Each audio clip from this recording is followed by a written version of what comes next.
আরে কথা বলতে কি সমস্যা? বন্ধ কেন? চিকিৎসার জন্য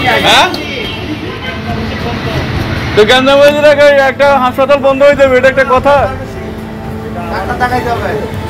আপনার প্রশ্ন করতেছি, আপনারা পাইছি, আপনারা বলবো কাকে করবো, কে আছে কর্তৃপক্ষ? একজন লোক আমরা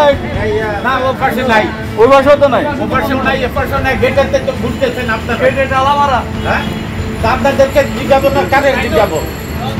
আর আমরা যতটুকু জানি যে সরকারি হাসপাতাল হিসাবে এটা একটা হসপিটাল যেটা খুব ভালো সার্ভিস প্রোভাইড করে, বাট এখানে এরকম কিছু একটা আনএক্সপেক্টেড। এই তো সো এখন এটা হচ্ছে সাধারণ মানুষের জন্য ভোগান্তি আর কি। ওর চোখে একটু সমস্যা, চোখ দিয়ে পানি পড়ে, তো এই জন্য আর কি আসে। বিগত 2-3 দিন তো সরকারি ছুটি থাকার কারণে আর আসা হয়নি, তো আজকে ইমার্জেন্সি ভাবলাম যে কারণে সকাল উঠে চলে আসলাম, বাট আসার পর জানতে পারলাম যে এরকম কিছু।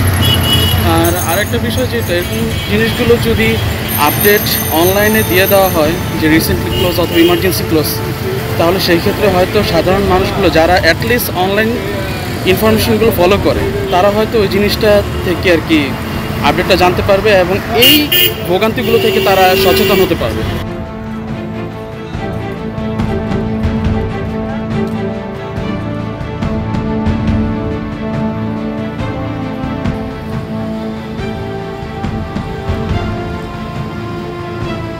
আমার নাম পারুল ম্যাডাম, জিঞ্জিরা থেকে, কেরানীগঞ্জের জিঞ্জিরা থেকে আসছি।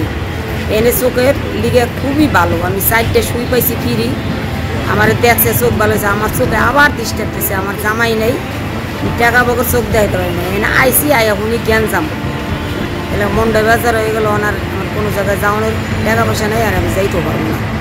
আমরা ছেলের বউকে নিয়ে এই চোখ হসপিটাল আসছিলাম, এখানে বলে অনেক মারামারি হয়েছে, এই লেগে বন্ধ। কোথা থেকে আসছেন? আমরা মিরপুর থেকে আসছি। কি সমস্যা নিয়ে আসছেন? ওই ছেলের বউয়ের চোখ ব্যথা, মাথা ব্যথা, এই জন্য আসছি। এখন আবার মিরপুর চলে যাব না, অন্য হাসপাতালে যাবো না, এখানে দেখাবো। আর অনির্দিষ্টকালে লেগে বন্ধ করছে, তার ওরা জিজ্ঞেস করছে অনির্দিষ্টকালে লেগে বন্ধ, কবে খুলবে তার খবর নেই। মানে আমরা তো ভোগান্তিতে পড়লাম আর কি।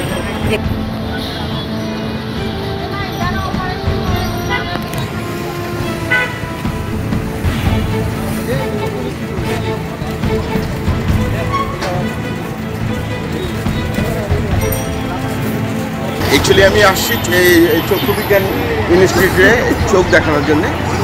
আজকে যে বন্ধ ছিল সেটা আমি জানতাম না, অ্যাকচুয়ালি তাই এসে ফিরে যেতে হচ্ছে, এই হচ্ছে বিষয়টা। আমি থাকি আপনার শ্যামলী 4 নম্বর রোডে, আর অন্য কোথাও যাবো না, বা যেতেও পারি, ঠিক নেই। তা এখন পর্যন্ত ডিসিশন নিইনি।